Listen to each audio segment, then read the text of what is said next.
What's up, everybody? Welcome back to Split Decisions. I'm Patrick, And I'm Justin. and we're here to break down UFC 304, Edwards versus Muhammad 2.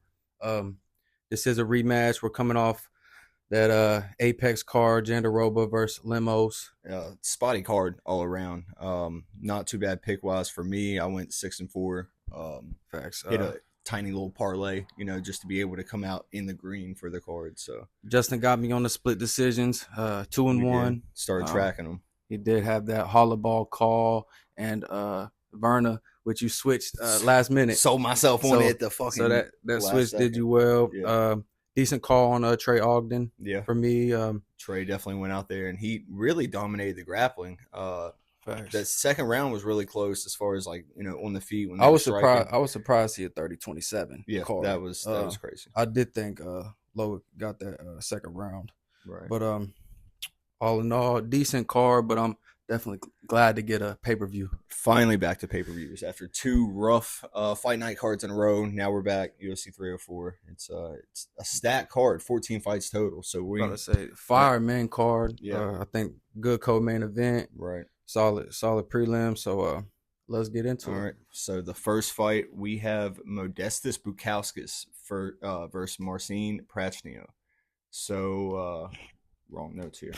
So Modestas Bukauskas 15-6, 3-4 in the UFC. He's your typical striker from a sambo and kickboxing background. He's not going to impress you really anywhere, but he's very consistent, very smart, very technical. Not really. He's got some notable wins against Tyson Pedro, like Zach Puega, but he's lost to people like Mikhail Olenjacek, Jimmy Crute, who's a bomb, Khalil Roundtree, who blew his knee out with that crazy front kick to his knee.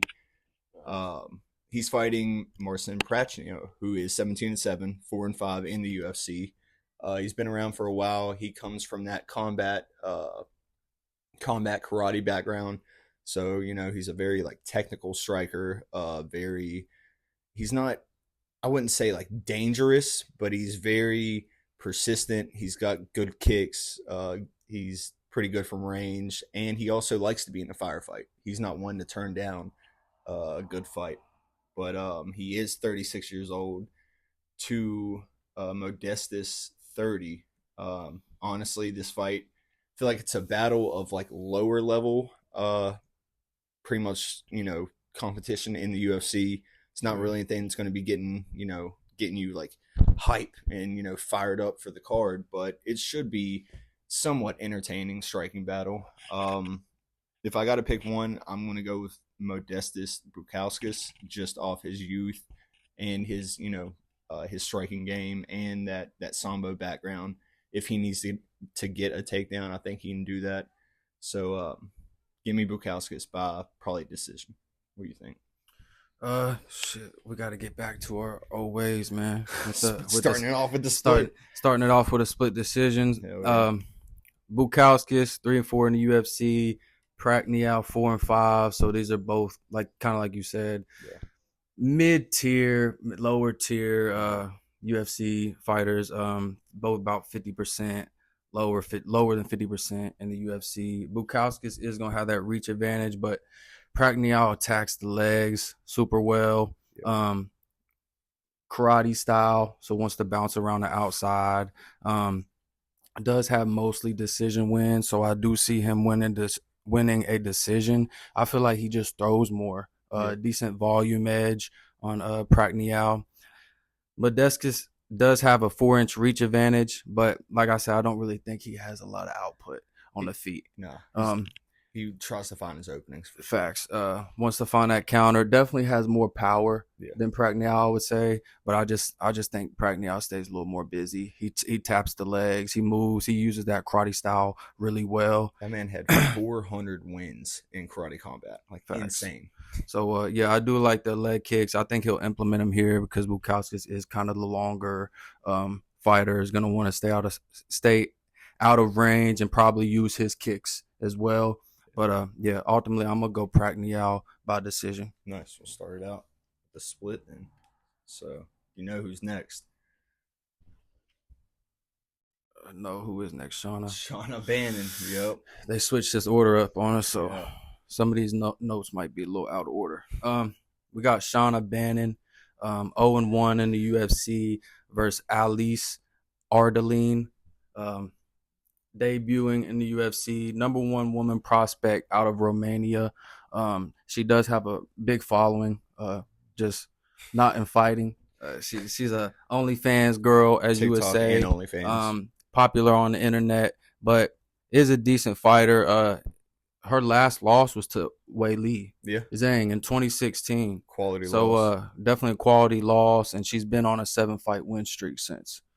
So might be her time to shine in the UFC. Right. Shauna Bannon, her loss to Bruna Brasil, and her debut didn't really impress me too much because you got Bruna Brasil, a Muay Thai type girl, taking you down, implementing her grappling game on you. Dominating you. So imagine what a real grappler can do. Right. She does hold a 4-inch reach advantage, but I'm gonna go with at least Ardelean.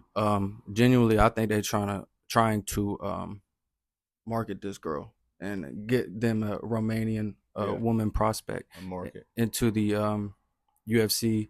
And I think this is a winnable fight because I just wasn't too impressed with Shauna. But yeah, I think she just has the higher she's faced the better competition, and as far as just close women's MMA fight, give me Alice Ardelean by decision. Right. So I pretty much agree with what you're saying.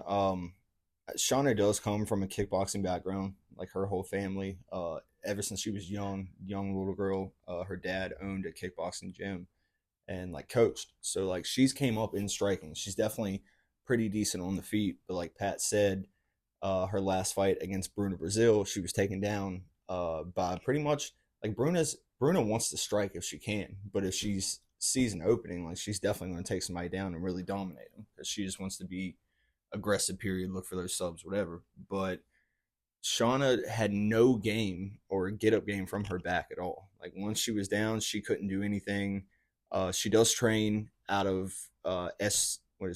SBG, which is Connor's gym out of Ireland. She's somebody that I feel like got her shot in the UFC because she was undefeated and because of where she trains. But really, you would just swear she's never worked a ground game in her life. And like Pat said, Alice Ardelean, big, strong girl from Romania, the number one women's fighter out of Romania, does have a big following. But even with that, she still can fight. Like it's not like she's out here just like she's on a I don't know how many wins in a row did you say? She's on a 7-fight win streak. 7-fight win streak. So that's not just given to you. I think it's going to be close just because if she can't get Shauna down, Shauna's going to piece her up and might honestly be able to get a TKO. But my pick is going to be Alice Ardelean too. I just think that she's going to be more well-rounded and will be able to get those takedowns. She is coming in late notice on this fight too. Yeah. I believe that short notice. Shauna was set to face somebody else, but I think she can get it done. Yeah, I think so too. So the next fight on the card is Sam Patterson versus Kiefer Crosbie. So Sam Patterson is 11-2-1, 1-1 in the UFC. He made his debut at 155 and got starched. This man was 6'3", so with that frame, I mean, he looked like a skeleton coming in there anyways. That weight cut was obviously just too much for him. He's a long, lanky striker, and his last time out was at 170 against Johan Lioness, and he subbed him, got him out of there. He's fighting Kiefer Crosbie, who's 10-4, 0-1 in the UFC. He made his debut last year. He also trains with Connor out of that gym, SBG, in Ireland. He's the type that he wants to get you down. Kiefer wants to try to get you to the ground, maul you. He really wants to put that pressure on you. He's going to come with the big looping shots, and the looping shots are pretty much to set up his takedown attempts. He does have power in those shots, but it's all to set up his ground game. Sam Patterson's chin has been cracked. Like we saw him get flatlined by somebody kind of with a similar style, like blitzing forward with power. Ash moves. Yeah. Sam's from the UK, so they obviously want this to be a layup for him, and they are hoping that it's another star for that market. Sam looked good his last time out against the big guy. I'm going to pick Sam for that reason, but I'm not going to parlay it. I'm not going to bet it. I might try to look for an over 1.5 maybe if that's it, because Sam Patterson's takedown defense hasn't looked good even on the regional scene because he is so tall and so big. But my pick is going to be Sam Patterson. What do you think? Yeah, Sam Patterson, another contender series guy coming into the UFC. They really it's a hit or miss when it comes to the contender series. Yeah. Did have a second round sub off the contender series. He has submission bag. He has good guillotines, good rear naked chokes. Yeah. Was KO'd as a heavy favorite in his debut to Ash Moose. Came out, got flatlined early. Quick. Broke a lot of parlays. Is going to hold an 8-inch reach advantage in this fight on the feet. If Kiefer wants to take it to the ground, I feel like he can definitely get subbed by Sam Patterson. He was subbed by Kevin Jousset in his debut. Yep. Late in the first round, I believe. Is training out of SBG, McGregor, Katana, Johnny Walker. Right. But he's not getting no quality grappling. I was about to say, I mean, maybe a few years ago you said that it might have held more weight to me, but I definitely like Sam Patterson in this matchup. I think he's gonna get a sub. He could. That's a sneaky play. I think Sam Patterson by sub, depending on the line, would be a good play. But ultimately, I'm gonna pick Sam. Minus 350 is not looking too great for me. But as a pick, I am gonna take him to win this fight. I'll look for a prop to play it if I do bet. Yeah. Okay, so the next fight is Oban Elliot and Preston Parsons. We got Oban Elliot. He's 1-0 in the UFC, coming off that decision win against Val Woodburn. Looked terrible. Looked horrible. And I do believe he was a big favorite in that fight as well. I think he wasn't it was like a minus 250, if I'm remembering something like that, which is big. I was about to say minus 250, minus 300 in the UFC. That's a big favorite. Going against Preston Parsons, minus 160 on the line, nicknamed Pressure for a reason. He's going to walk you down. Good grappler, 9 career sub wins. So he wants to get that sub.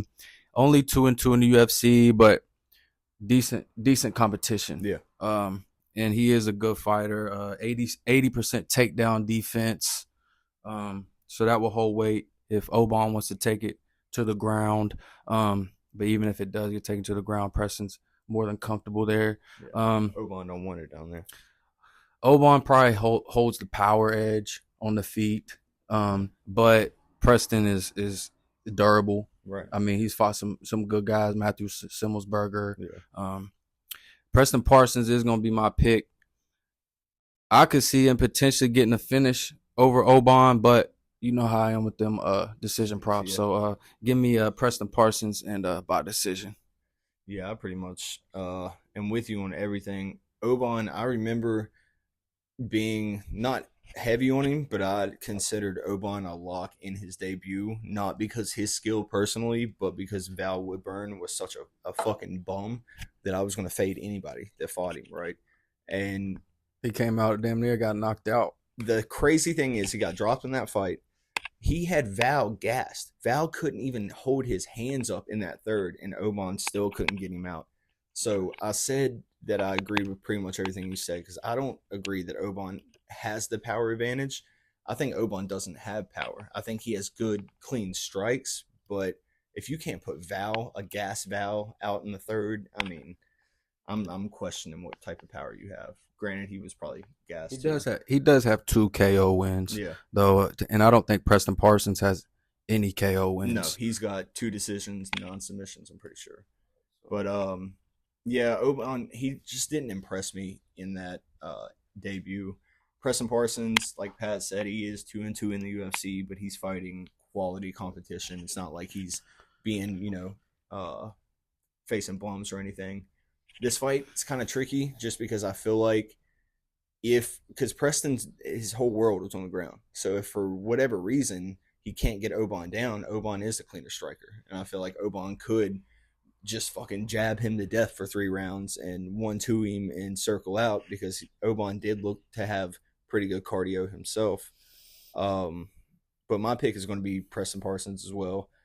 I'm going to go by decision too, but it wouldn't shock me if he gets like a late 3rd-round submission in there. So I think Preston is safe as a parlay piece too at that -160. So the next fight on the card is Mick Parkin versus Lukasz Brzeski. Mick Parkin 9-0, 3-0 in the UFC, coming into this fight off his decision win against Muhammad Usman, who before last night I held that win to a higher standard. After last night, I don't know. That man looked like a certified bum. Damn amateur, man. Certified bum. Get him out the UFC. Yeah. I don't know what his striking defense is. He was just hands down and running back. He had to have been hurt or something. Like there's something going on because that line flipped too. I don't know if you noticed that. It got close. It got close. What's his name went to the favorite? Did he? He switched to the favorite. Anyways, right. Mick Parkin, he's a well kind of rounded overall fighter. Decent hands, good 1-2. Trains with Tom Aspinall, so he's getting good, sparring sessions in, especially with Tom fighting on the same card.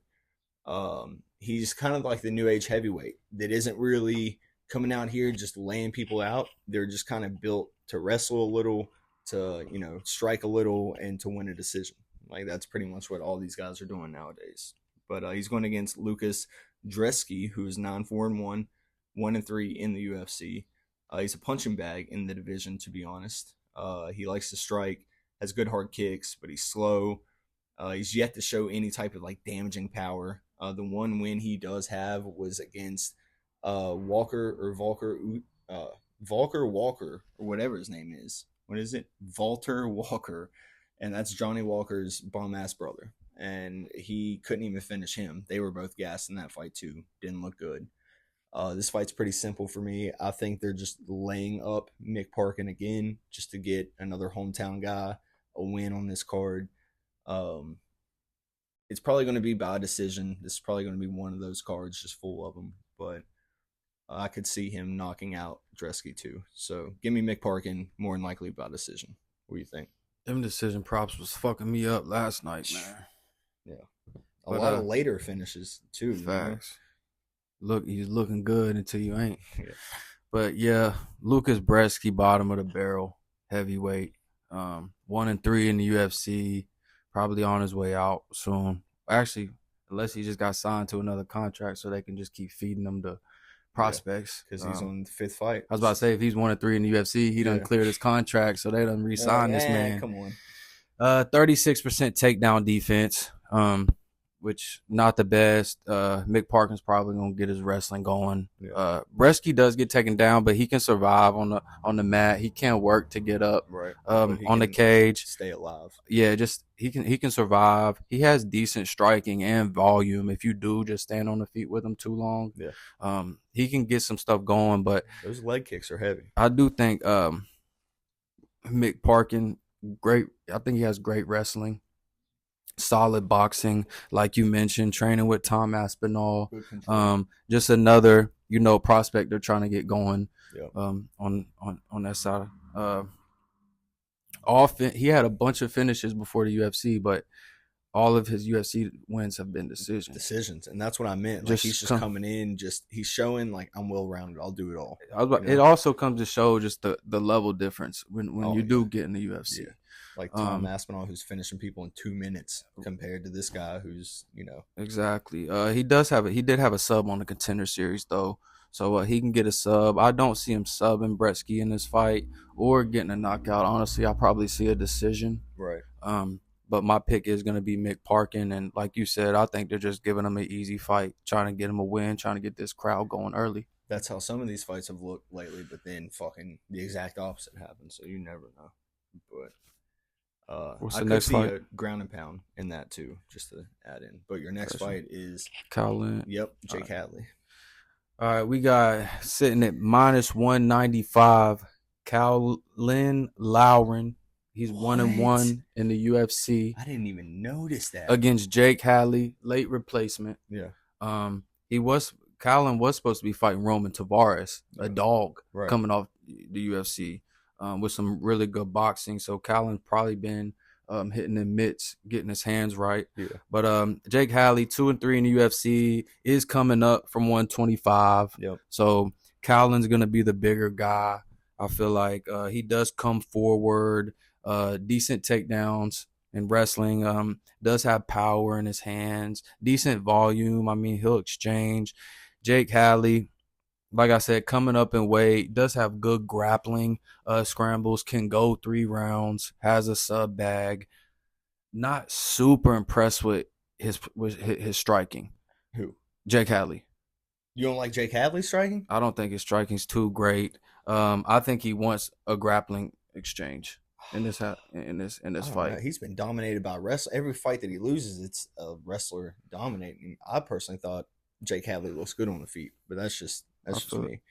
Caolan at minus 195. It's just hard to tell. Late put together, honestly, or late notice from Jake Hadley does kind of, scare me a little bit. Right. I looked at this fight. I don't hate Jake. I do think Jake Hadley is a good fighter, but against Caolan, he's going to be more physical. He's on a full camp.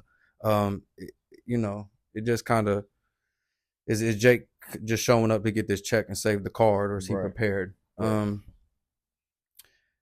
I'm gonna pick loughran, but I'm not gonna bet him. Yeah. Because I do have I do think Jake is a decent fighter, but Caolan, I feel like just gonna be in his face. Can probably implement some TD or some takedowns.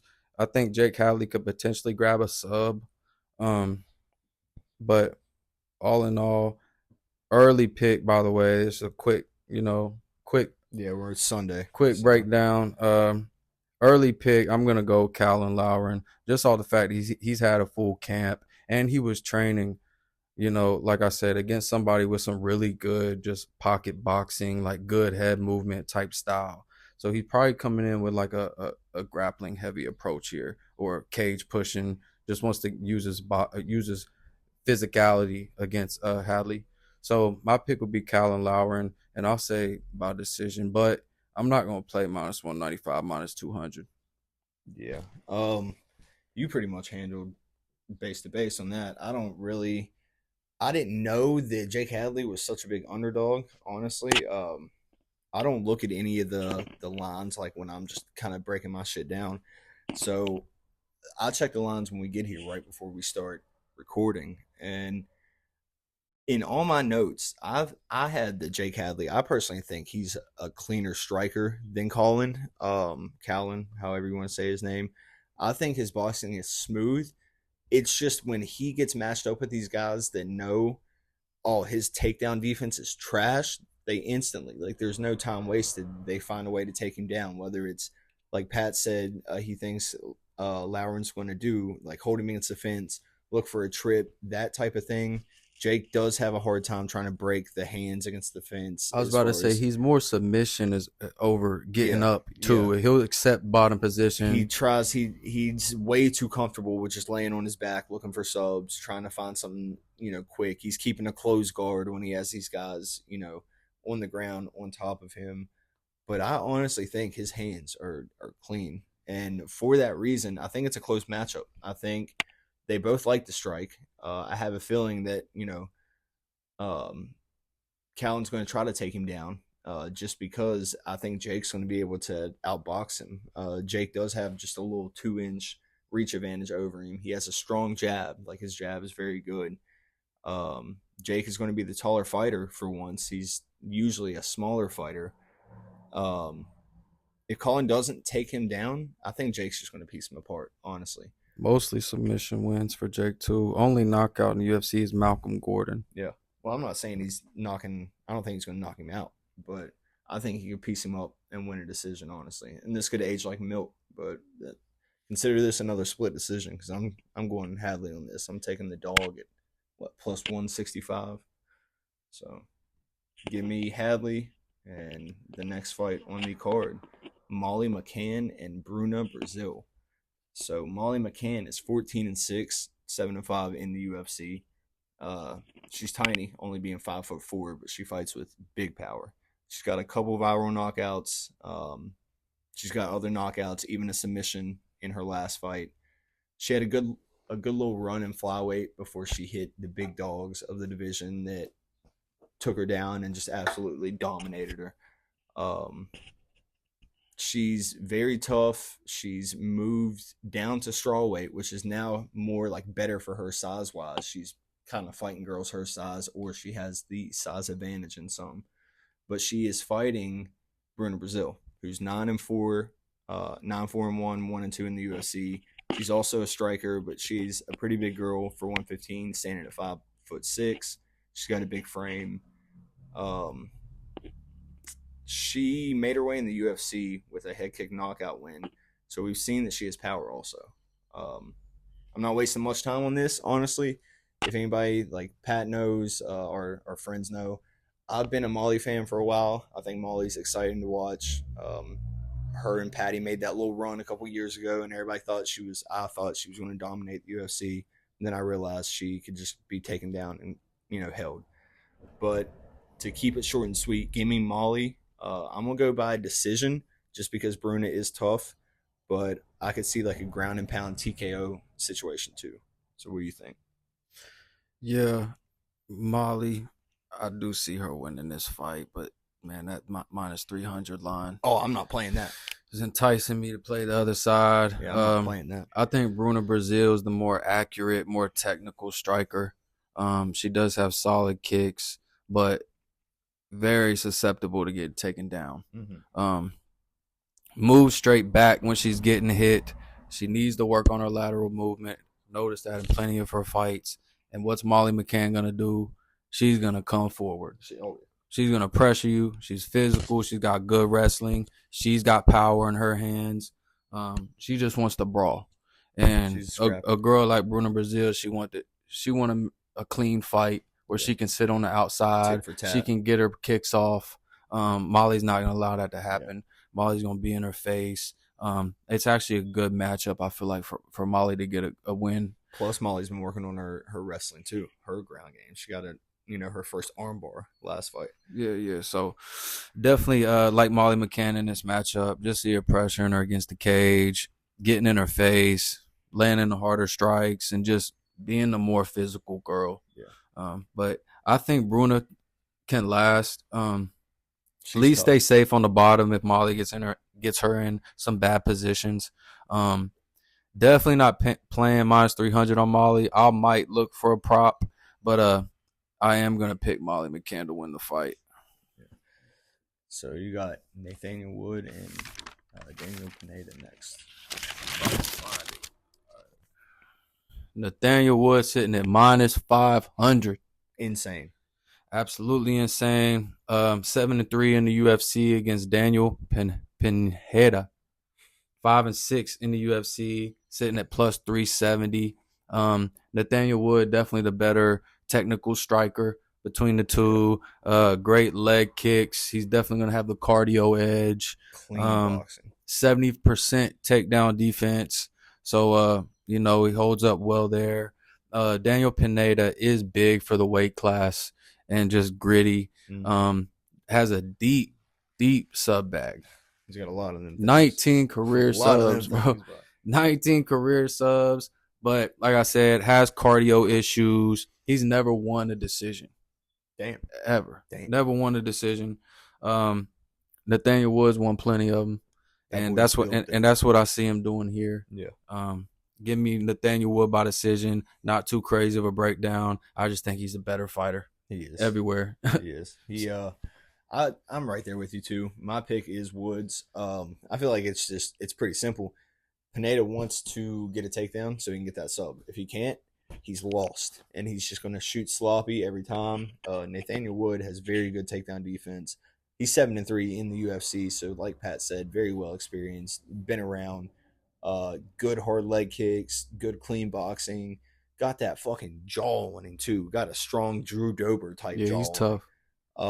He does get touched though. Like Nathaniel Wood, especially in the first round. I don't know what it is, but he likes to get clipped in the first round just to, I guess, make sure his chin's still there, and then he fucking turns it on and really puts pressure I was about to on. say, I feel like that's also just him being willing to exchange, Oh and yeah, he lets off so many, and he's not the most powerful. right. So people are willing to take something Yeah. to give him something a little harder And back. he throws good combinations, so he plants his foot, stays in the pocket, Right. and all that takes is a good little counter left hook that touches his chin, and then boom, he's to a knee, taking a kneel, But Does have good footwork though, oh good yeah, lateral yeah, movement. he's improving. Like with every fight, he's only getting better. I mean, he's 10 fights deep right now. So, yeah. Long story short, I like Nathaniel Woods too. I think Daniel's definitely going to be dangerous if the fight gets to the ground, just because, like Pat said, he's got a deep submission bag. He can really grab anything from leg locks to rear naked chokes to arm bars, you name it. Big, Triangles, and he's big for the weight class. big. Weight bully type Nathaniel big. Woods is definitely going to have to be smart. He's going to have to watch his, mind his P's and Q's in there. But give me Nathaniel Woods also by decision. I'm not playing that money line. You can suck my dick. I might go for that prop. I might go for a decision prop, or maybe a Nathaniel Woods double chance TKO, because I could see a ground and pound where Buddy's trying to go for like a leg lock and Nathaniel Woods just starts dropping them things on him. But yeah, that's my pick. So the next fight, God, we got Muhammad Mokaev versus Manel Kape, and this is, I'm pretty sure, the prelim, the prelim feature fight. Mokaev is 11-0, which is sorry for interrupting you. Which is crazy though, because they switched this out with Christian Leroy Duncan and Gregory Rodriguez. Put that on the main card. That is absolutely insane. This is a title. This is title contenders here. But at the same time, Mokaev has done he's done himself no favors to get that main card spot with the way he fights. So like, they probably want a little more something a little more. They know that excitement. CLD fight, that's going to be a crazy fight. Facts. But Muhammad Mokaev is 11-0, 6-0 in the UFC. He's massive for flyweight at 5'7" with a 70-inch reach. He's a smothering chain wrestler, that typical Dagestani style wrestling. But he shoots desperate ass double leg takedowns, and he plays that Aljamain Sterling game of like shooting but staying on his knees, so you can't, he's grounded, so you can't throw that knee at him when he's down there. He plays it very smart the way he does it, very consistent. If he can't catch a quick sub in the first round though, he looks desperate as fuck until he randomly catches that Hail Mary in the third, like he loves to do. He almost lost to Tim Elliott and Malcolm Gordon until he found that late sub in the last 30 seconds of that fight. He was down on scorecards. Yeah, that's what I'm saying. But the last 30 seconds, this man just snatches a Hail Mary, wins the fight. He's going against Manel Kape, who is a based, just real dude in the UFC. 4-2 in the UFC. Only losses are to Pantoja and Mateus Nicolau by a split decision. And I think that fight was close, honestly. He's a very clean striker with big power. 5'5" with a 68-inch reach. So he's going to be the smaller fighter. He moves very well, though. Has very good scrambles in his fight with Pantoja. That second half of the second round and the third round, he was making Pantoja sweat. He was definitely, and that was his debut, I'm pretty sure. So to make it simple, I'm gonna take the dog. I think he's the dog.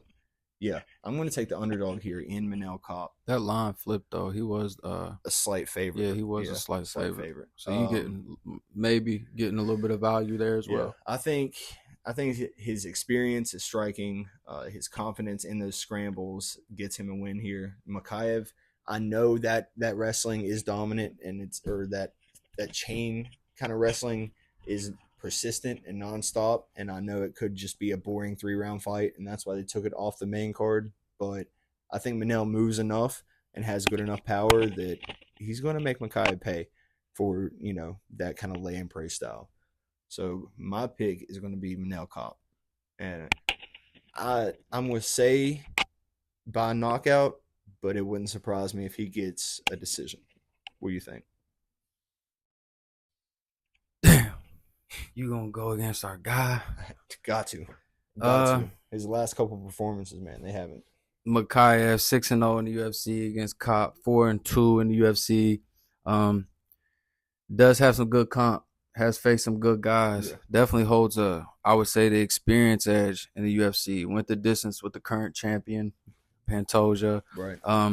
Solid takedown defense, 77% takedown defense. Lands 4 more strikes per minute on the feet. Good hands. So definitely the more persistent striker, I would say. He's going to touch more Mokaev. precise. He's all around probably the better striker. Both losses in the UFC are by decision, so he's durable. But Mokaev, man, relentless with those takedowns. Yeah. He's gonna keep coming forward. Like Marab. He's gonna keep coming forward. If he doesn't get the takedown, he's gonna have you against the cage. He's gonna go to a hip. He's gonna go to a leg. He's gonna go to a hip. He's gonna go to a leg. You get up. He's gonna strike for a couple more seconds, and he's gonna be right back to your hip. Right. He does fight all 3 rounds, like you said. Finds majority of his finishes late. I don't see him finishing Manel Kape, but I could just see him getting the control and just staying busy, negating that Manel Kape striking.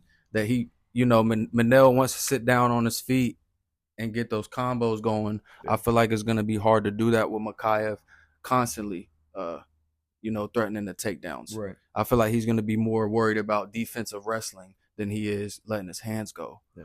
So Muhammad Mokaev at -125. I liked him way more at dog money. I actually had him locked in at dog money in another parlay, but that damn shit busted on me already. So I done lost my value. But my pick is gonna be Muhammad Mokaev, and I think he gets it done by decision. Yeah, he hasn't done enough to impress me.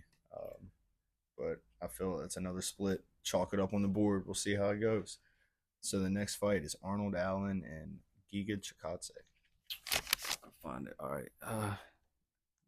Giga Chikadze, 8-1 in the UFC. Arnold Allen, 10-2 in the UFC. These are both good, solid UFC. They've done put their work in the UFC. Yeah. They're successful in the UFC, I would say. Arnold Allen fighting out of southpaw stance. Good, solid boxing. What is going to have the wrestling edge in this fight? The better wrestler, but likes to throw them hands. Oh, yeah. Fast-ass hands. KO'd Calvin Kattar, who is Giga's only loss. Yeah, but that was Calvin blowing his knee out. Too. Oh, yeah. Facts. Fucking his knee up. Damn, that's what I get for just looking at Tapology and not watching tape. Yeah. I feel like Giga is definitely the better kickboxer. Right. Great kickboxing, actually. Crazy kicks. Great kicks. Does have 70% takedown defense. Yeah. So good takedown defense. 4-inch reach advantage. Out of the orthodox stance, so we got orthodox versus southpaw. Giga sitting at +210. I feel like this line is off. I don't think Arnold Allen should be -260. Yeah, I think that line's definitely a little wide. Definitely a wide line. I do like Arnold Allen in this fight to win. I don't agree with the line. Hopefully it closes up a little bit. I can get some better value on him. Right. But my pick is going to be Arnold Allen. I just feel like he's got better hands for sure. If he can just close the distance, kind of make it a scrap with Giga, then I think he can get it done. What do you think? Yeah. My pick's going to be, I'm just going to get it out of the way. My pick's going to be Arnold Allen. I like Arnold a lot. I think he's a very well-rounded fighter. He's got very good boxing. This man throws so fast and so hard that he breaks his hands damn near every single fight that he's in.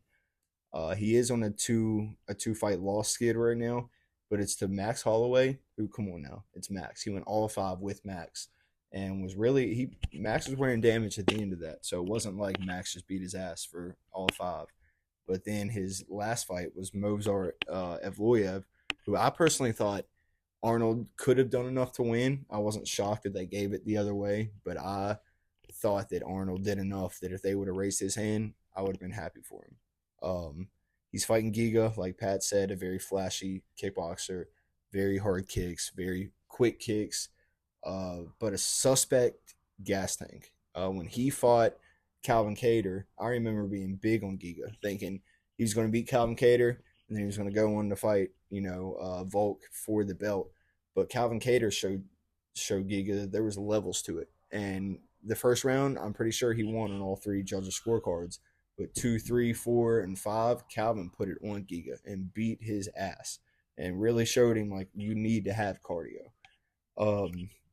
Looking at the stats, just to correct my mistake, Arnold Allen was outstriking Calvin Kattar before that knee injury. So that's a positive, something positive. He was definitely putting on him. For sure. But this fight is personally it's hard to pick just because I could see, a world where Arnold survives a tough first round and then starts to just apply pressure in the second, and Giga starts to just fade because of that cardio. You think Giga wins the first round at a pretty high clip? I think he could, yeah. I think he's very just being fresh, explosive. He is just in that first round. He's very, very fucking explosive. Using them kicks, And Arnold, it takes Arnold Allen a second to get started. He's not a super fast starter. Find that range, get him, So get in the pocket. Like Giga could definitely rack up, some points in that first round. But all that being said, I'm still going to pick, like I said, Arnold Allen. But I'm aware of how dangerous Giga is, and I'm not going to play that money line. I might play like an Allen decision prop, but this fight is definitely it's a dangerous one. You've been pretty high on Arnold Allen. Yeah.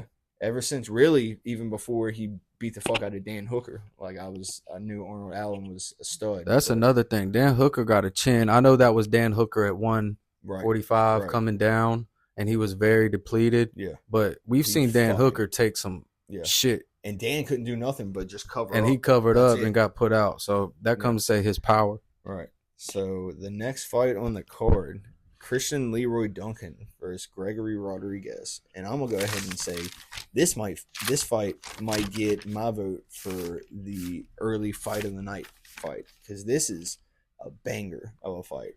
You got Christian Leroy Duncan, who's 10-1, 3-1 in the UFC. Very powerful striker with good technique. He's got back-to-back KO wins over strikers, but he hasn't fought anyone that's going to test his grappling yet. And that's where Gregory Rodriguez comes into play, being 6-2 in the UFC. This man is tested. He's a decorated grappler who has crazy power in his hands. But after getting knocked out by Bruna Ferreira, the Hulk, he kind of went back to that grappling. He said that he never really game planned. He just went in there and kind of relied on his physicality. But since then, he got a quick sub in his bounce back fight after that Ferreira one, and he's won 2 fights in a row now.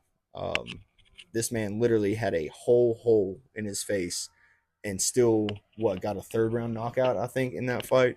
Yeah, he weathered that storm. I think it might have been the 2nd round. It was a pretty quick turnaround. Crazy. He's got a chin on him. You literally have to put this man.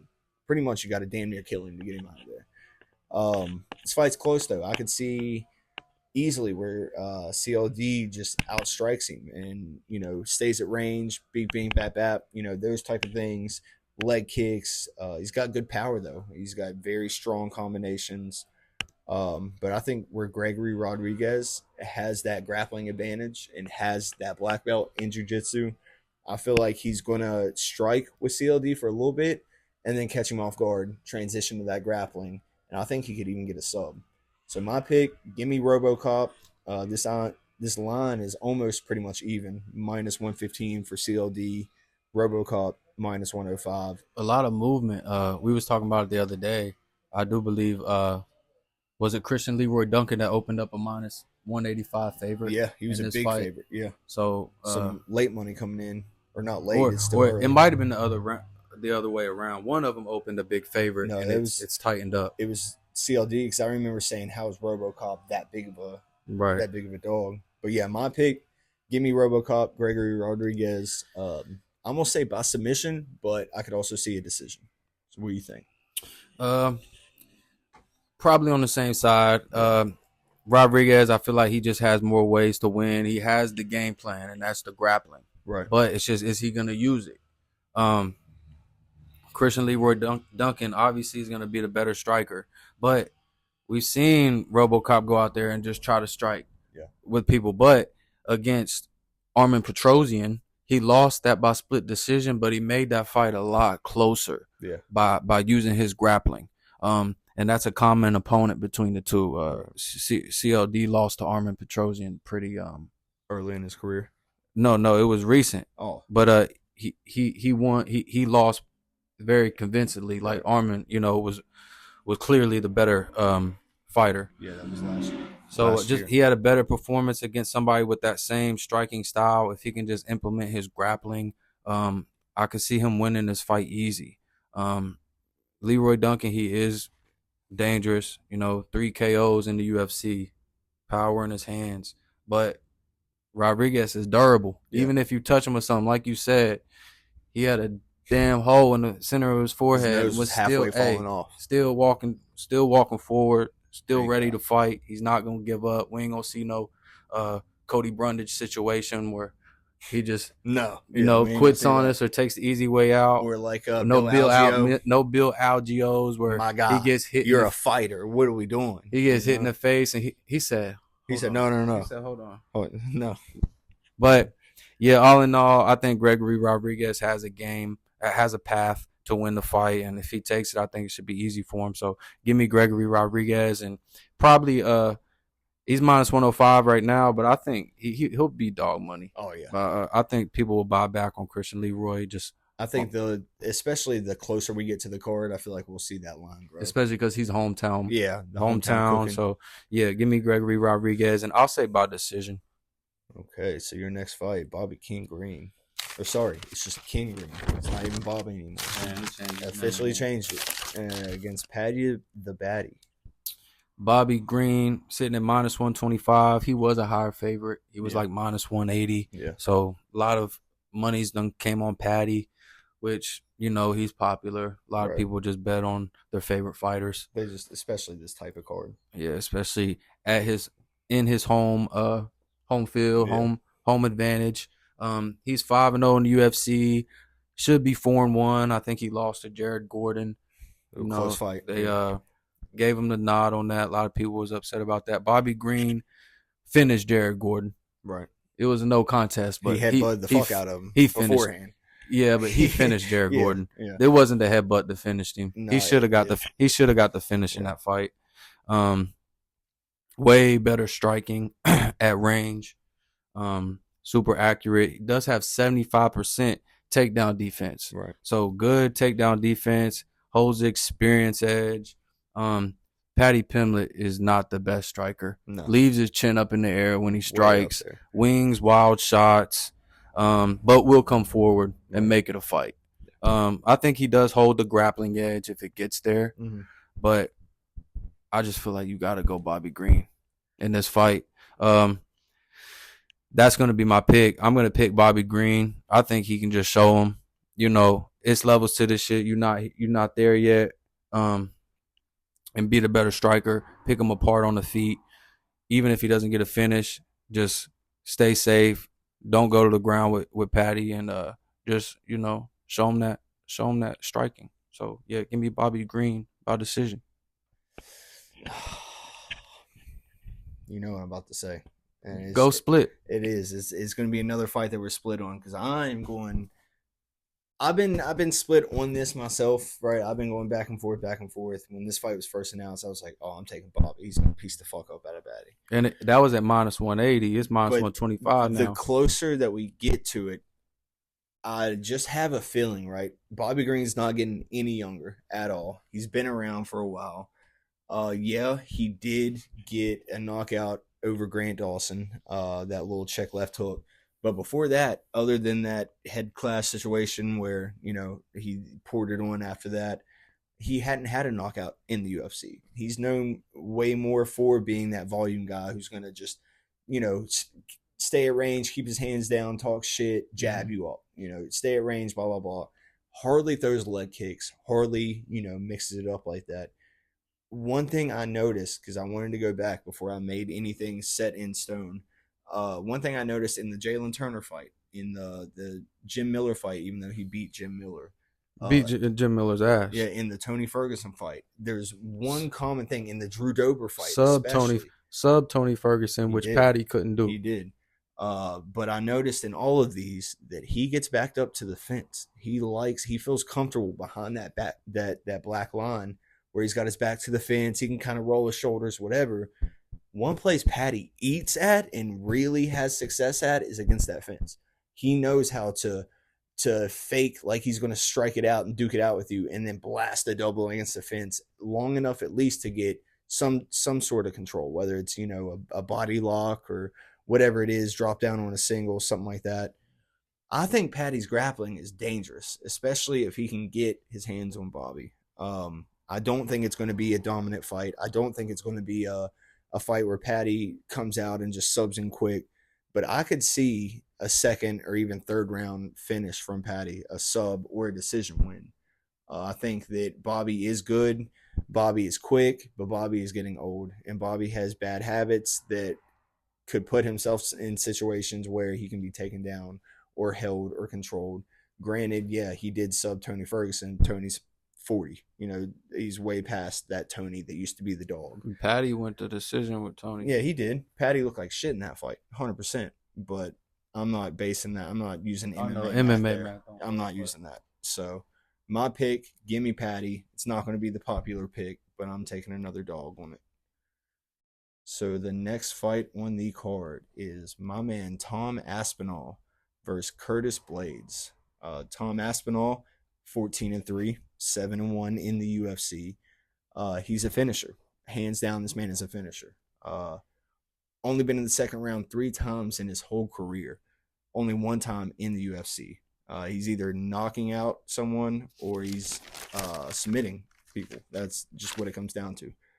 He was hurt coming into the first Curtis Blaydes fight, and that shit broke my heart because we were sitting right here at Pat's, and I was telling everybody in the house, Tom's the truth. Go all in. Everybody in the house was all in on Tom, and this man blows his knee out in 15 seconds. Still hurts. He's going against Curtis Blaydes again, who is 13-4 in the UFC. He's a lingering presence in that top 5, top 10 heavyweight division. He has pretty good wrestling. That's what he's known for, obviously. And he's really improved his striking. His hands are slow, but they are powerful. He hasn't really been shooting takedowns like he should be because I guess he's fallen in love with his hands. He got knocked out by Sergey Pavlovich. He capitalized on Jailton Almeida's low IQ of just not realizing how hurt he was getting against the fence. But people are forgetting that he was ragdolled in that whole first round against Almeida. I mean, he literally couldn't get up. Almeida was running through positions. And that's where Tom Aspinall got his start. He was a grappler. His dad owned a jiu-jitsu gym. Tom really is a good grappler. So for that reason, long story short, give me Big Tom. I think he's faster. He hits harder. I think he's going to stun Curtis. I think that he's either going to knock Curtis out or he's going to stun him enough to where Curtis tries to shoot a sloppy takedown and Tom just grabs that neck and it's a wrap. Still interim champ. Give that man Alex Pierre. What do you think? Man. Before I make my pick, I just want to make sense of this. The first time they fought, they're pick'ems. Were they? The lines are near even. I think Tom was like minus 120. Let me go look while you're. I already looked, but okay. you can double check me. Why is Tom Aspinall negative 400 now? Just answer that. It don't make sense. It doesn't make any sense to me. Minus 140.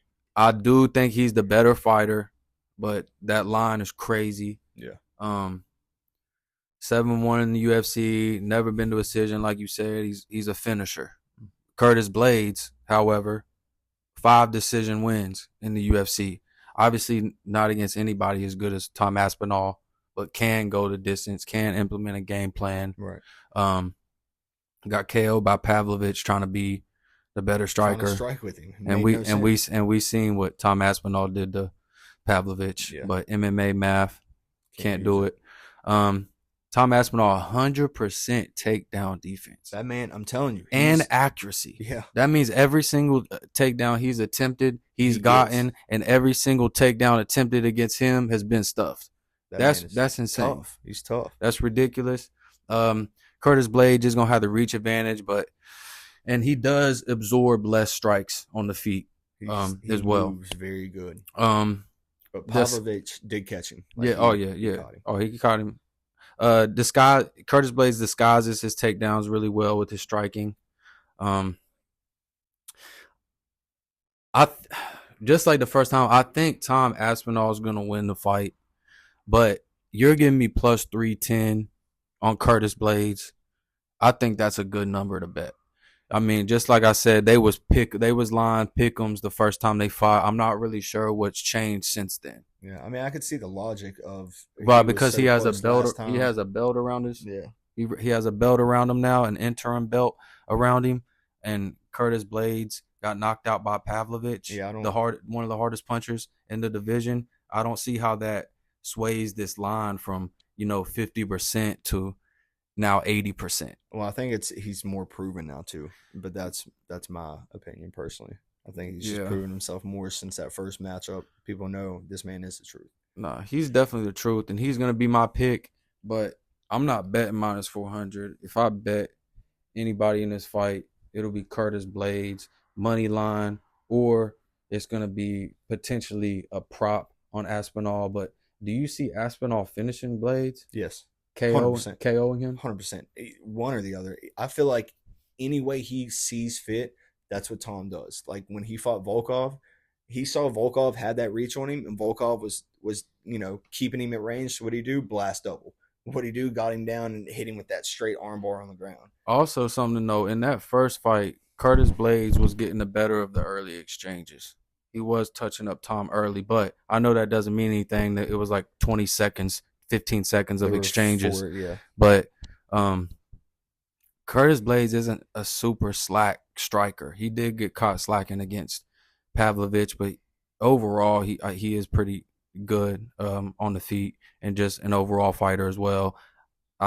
With me saying that, I do think Tom is the better overall fighter, but minus 400, just crazy to me. He is going to be my pick, but something just fishy about that line. I'm taking Tom by finish at some point. I'm not playing No that money money line? line. I'm not playing that because there's really no value in a minus 400 unless you got Especially when you had him at parlay. especially when you had him at minus 110 the first time. But with that being said, we both on Tom Aspinall.